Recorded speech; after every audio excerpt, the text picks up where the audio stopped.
The National Employment Law Project reports that roughly 40% of unemployed older workers have been jobless for at least a year, and many have decided they're just going to start their own company. Our next guest, Judy Goss, found herself laid off twice, so she decided to take matters into her own hands and start a networking and events group called Over 40 Females.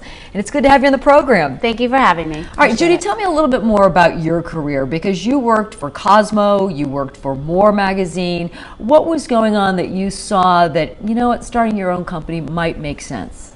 Well, might have something to do with the fact that I got laid off twice within 6 months, actually. And I was at a large corporation the first time, and then I was at a more boutique company the second time. And I thought, you know, I'm not safe anywhere. So why don't I go work for myself and just give it a whirl and see what happens? Because as I just mentioned that statistic, a lot of folks are facing this, especially as they're older. Exactly. They feel like their chances of being rehired are less than, say, somebody who's in their late 20s, early 30s. But the challenge becomes, what kind of company do you start, and how do you narrow it down to one that you're going to enjoy to work in and run, and one that's going to be profitable, because ultimately that's your goal, is to earn a living. That's for sure. So what did you do in your career, and what did you tap into to then turn into a company? Well, I did a lot of TV and networking when I was with More magazine. I was their spokesperson, their TV media spokesperson. And I did a lot of fashion and beauty segments, and I also traveled around the country representing their model search. They got about 20,000 applicants a year. So I was fortunate where I could meet women in different cities, speak to them, get their stories, and that's when my idea grew of wanting to basically bringing the pages of More magazine to life. I thought, what if we can get all these women and connect them together instead of just being in a magazine? And also, besides the fact that how much of a percentage of them get to actually be in that magazine? Mm-hmm. So Over 40 Females, describe to me what the company does. Over 40 Females is a nationwide networking group, and our motto is to connect, encourage, and inspire. But we take it one step further, not just connecting women, but we give them a platform to be heard.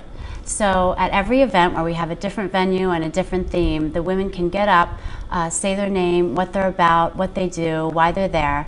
And they can also take it a step further we just established a speakers board, and we have business memberships too, depending how much they want to further themselves in their businesses. All right, so you have a little pampering for them, some exactly. fun. Education with pampering, that's our education, whole, right. Yes. And then you bring other established companies in to kind of give them ideas about their company. But then if you're starting, let's say you're kind of in the incubator phase of your own company, can then you address one of the events or one of the meetings as well? Oh, absolutely. Absolutely. We have, like I said, our speakers board, depending on what industry you're in, and we encourage women to get up and basically, like I said, create a platform for themselves to talk about what they do. We give them a place at an event to do that, and they can videotape themselves, take it one step further, get themselves on a speakers bureau or something like that. You know, giving them the experience and the know-how to move on. As well as having other guest experts, some of our business members come into the events and educate them and help them move on themselves. So you have some basic tips you've learned firsthand through your own career about starting a company. And your first point is identifying a need in the marketplace. Correct. And when you identify this need, I can't tell you how important it is to do the research. You know, we have so much out there for us with the free social media and all the ways we can connect with people these days. And for me, I started throwing events in the city.